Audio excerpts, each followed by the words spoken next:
Hey darlings, today we're going to talk about hustling for your dreams. So, I have been checking out my budget lately and it doesn't look so great.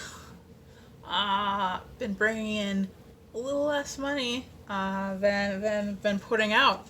And so I realized I got to change some things. So, I got some goals. I got some dreams. And one of those goals is to make writing my main source of income. So currently, my other business that I own brings in the bulk of my income. I want to swap that around. The problem is that when you are starting off writing, you might not necessarily make the big bucks right away. So what am I going to do about that? And I realize there's something holding me back to a degree. So, with my main source of income business, I used to work a ridiculous amount. So, I rarely take days off. It's usually like maybe 6 or 7 per year. Like, per year. Like, normal people have weekends. Like, no. I don't have that. And I got really burnt out because I would work early mornings to late nights constantly, and I got to the point where I was so busy that even though the business is fun, and there's a lot of good parts to it, just if you're doing anything that much, it can stress you out, or at least it stressed me out.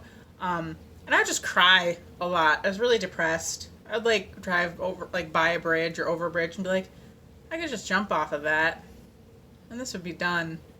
That'd be peaceful. And that wasn't healthy in the slightest. That wasn't good. So then I started working less. But I almost feel like I got like PTSD from overwork, which sounds ridiculous because our culture glorifies working a lot. Like you tell someone like, oh man, I put in a 60-hour week. Oh, that was rough. And they're like, you kidding me? I put in 70. Another person's like, I put in 80 every time or every week. And I never sleep. And blah, blah, blah. We like one up each other in this really weird like bragging about working too much and not really taking care of ourselves. It's really bizarre. And I think it's unhealthy and I think it needs to stop. But I do need to figure out, how do I work more or bring in more income so I can afford my bills, because that's important. So my thought was to kind of prioritize things and to really figure stuff out. So one, making self-care an absolute priority. So this feels counterintuitive. It's like I'm going to take this time that does not make me money and does not get me, like, doesn't do anything for my writing.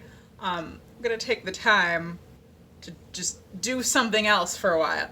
But the thing is that I believe that my self-care routine helps me be more productive, it helps keep depression at bay, and it helps just make me a happier, more grateful, less stressed person. So that's why it is my absolute number one priority to make sure to do my entire routine. And what I do is a thing called, I can't remember who came up with it, but it's the Miracle Morning. There's an acronym of SAVERS, so it's silence or meditation, affirmations, visualization, exercise, reading, and scribing or journaling. So I make sure to do those every morning. If I don't have time for everything, like I will do the rest later in the day. And I find that doing those things helps me to not give in to like the inner blah. Like we're all really mean to ourselves, and doing that stuff helps me be more mindful and to be kinder to myself. And so that is huge. It's really important. So yeah, like I said, prioritizing self-care. Numero uno. I'm just gonna just give you the finger. Number two is basically just being very, what's the word? Deliberate about my time. So really deliberate time management. So what I've been doing is just writing out what regular work I have going on, and then figuring out okay, how do I do any extra work? So I help a friend out with some of her stuff. And so it's like, okay, is there anything I can do for her? You know, if my normal workday isn't the busiest, what else can I pop in there? And then around that, I figure out, okay, when am I going to write and edit? And then also, when am I going to take care of my house? So for me, I do way better in a space that is a little more minimalist in a way. Like I don't do well with clutter, and I don't do well if things are like really messy. So it doesn't need to be spotless. Like I don't have time for that.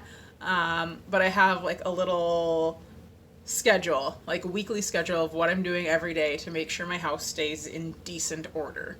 So I'm just making sure that everything's put where it needs to go. And, you know, one day I might take care of the bathroom, another day I take care of the floors, and another day I go grocery shopping, another day I try to sort of meal prep.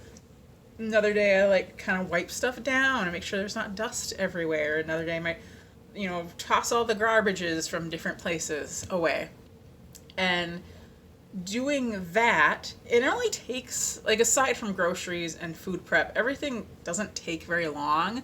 So for me, it's worth it just to spend that time cleaning up so my house always looks decent-ish. It's never just a pile of just horrible. And if you're okay with your house just looking trashed, like if it doesn't bother you, I mean, I guess you could just leave it that way if it doesn't matter to you, because I think there are people like that. I'm like, how?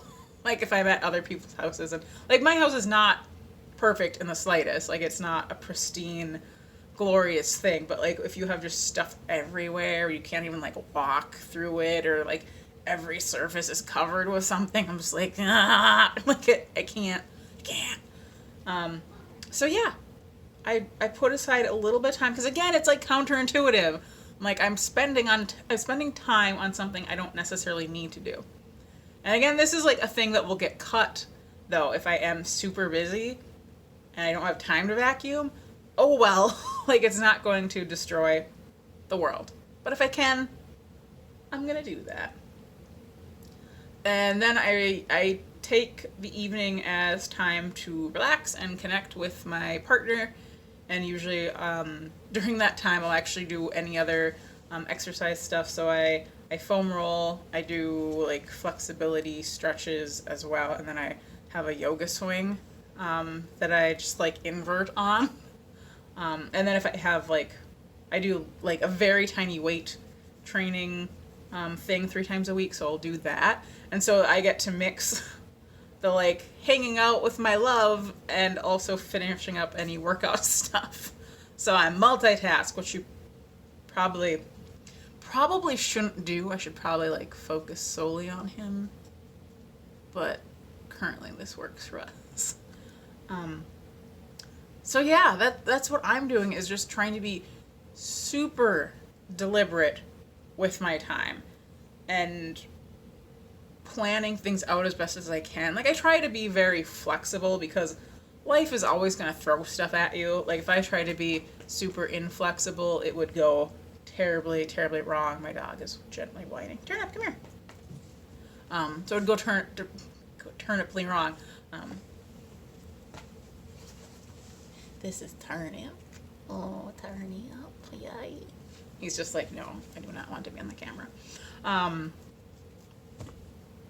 So yeah, that I'm attempting to work a little bit more, and we'll see how it goes. I am a little afraid for my mental health, but I have a goal in mind, and that helps to know what your dream is and to go forward and do it, and to work on it a little bit every single day.